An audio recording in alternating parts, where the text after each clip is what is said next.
Welcome to TJ Militaria. Today we're going to talk about an area that I've collected for quite a while over the last few years, or since I was a kid, basically, and that's the 1944 pattern range of equipment. As you're probably all aware, that the 44 pattern range of equipment was actually designed for the anticipated invasion of Japan, which subsequently, with the dropping of the atomic bomb, didn't actually happen. However, there was a real radical change in the current equipment that was actually issued to the British soldiers for use in the Far East. Now, what I'm going to do today is I'm just going to show you two of the harder items to currently find on the market, and that's the 1944 pattern water bottles and the water bottle pouches. Now, what I want to show you is the actual difference between the different types of pouch and the different types of bottles, and also what actually goes inside the actual pouch. The first pouch I'm going to show you is the actual 1945 original issue pouch. As you can see, it's quite a compact, tight fitting pouch. Now, inside here you've got obviously the press to release tab, or pull to release, whatever they're called, tabs which pop away. And as you can see, the actual design of it's almost a mirror image copy of the American issue water bottle, and is leaps and bounds ahead of the 1937 pattern water bottle and mess tin sets. It's quite ironic that the British Army currently is now actually issuing the actual metal mugs as part of the current equipment issues to soldiers now. So when I was in the army in the 80s, these were like rocking horse to get hold of, the actual bottles and the actual pouch to obviously go to complement your 1958 pattern webbing. So if you were in Belize and you got hold of one of these, it was a real sort of win that you had actually achieved. But it's ironic that something from 1945 is now issued as part of the current soldiers kit. Now, as you can see, it's a metal water bottle, and you've got the cup, again, complete and utter copy of the American issue. You've got the nice wide lid on top, and you've got the metal lid here. Now, the difference with the original ones, they had this sort of piece of chain here. And I'm not going to explain about the the reasons why this wouldn't be good in the jungle when you're trying to be quiet and you've got that rattling around on your belt. So that was one of the original issues that was actually identified with this particular flask. And obviously I'm having a little bit of difficulty getting the lid on, so I'll leave the lid off. So as you can see, it's a nice metal flask.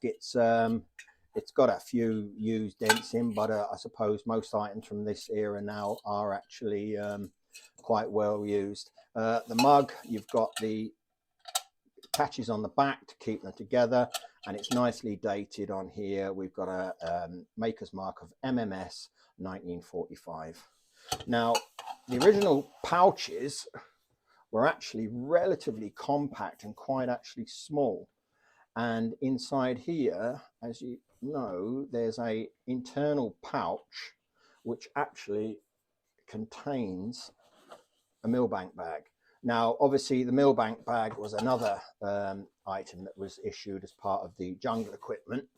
And basically, you would put a piece of paracord in the top here, fill this with water, and the water would drip out the end cleaned. And then what you would use then is you would then use the standard water bottle purifying kit with the two bottles inside. You would then put the first tablet in, which was like the chlorine type, and leave it for say half an hour, and then you would drop in the other ones to take the bitter taste away. Again, these have got the American style hangers on the back, which they have their weaknesses, and there were original weaknesses with this type of hook for the British, that it was a weak hook. You can see it's not particularly strong.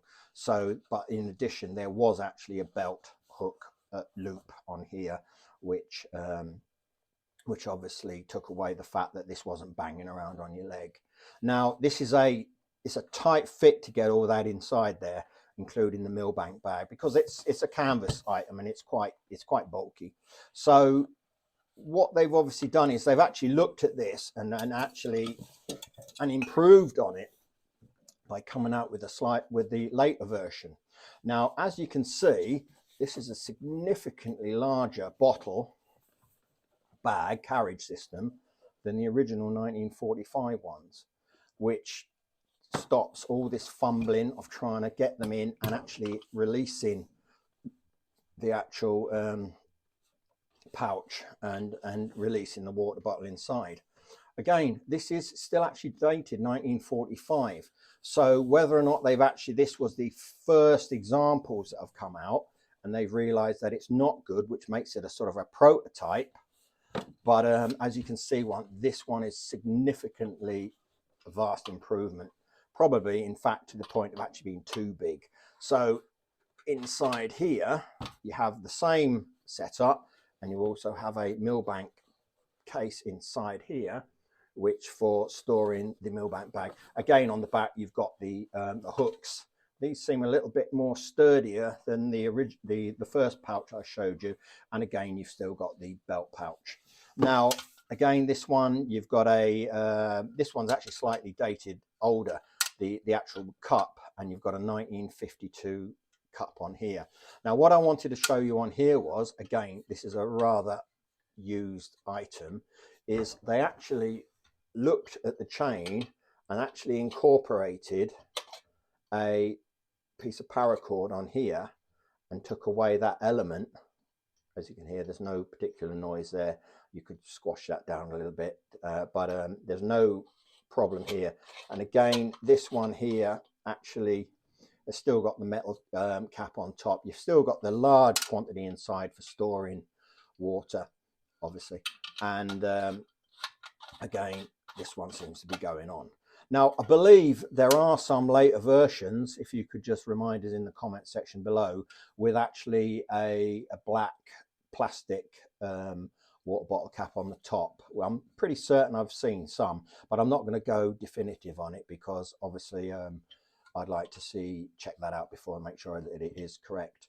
But as you can see, two really different types of bottle, effectively, with one with the toilet chain on, as I call it, and the other one with the paracord. You've got the original, I would say this has got to be a prototype pouch, because this one is significantly larger. You could almost fit that one inside there. So if anybody's actually seen this particular one, let us know. Now, I've got a few of these on the website. I think I've got about 3 or 4. And if you're interested, come in and have a look on the website, which is TJS Militaria, and have a look around on the website. I do kind of specialize in jungle gear because it's an area that I've always been interested in, along with all other aspects of the Second World War and post 1945. So if anybody's got any comments or wants me to sort of talk about any other subject or any part of jungle kit, just let me know. I do apologize if there's any errors in these videos. I'm not a video guy, but I do try, and I do try to make things better and to bring items to you and show you what we've got. I look forward to seeing the next video, and if you haven't subscribed, please click the button below, and thank you very much.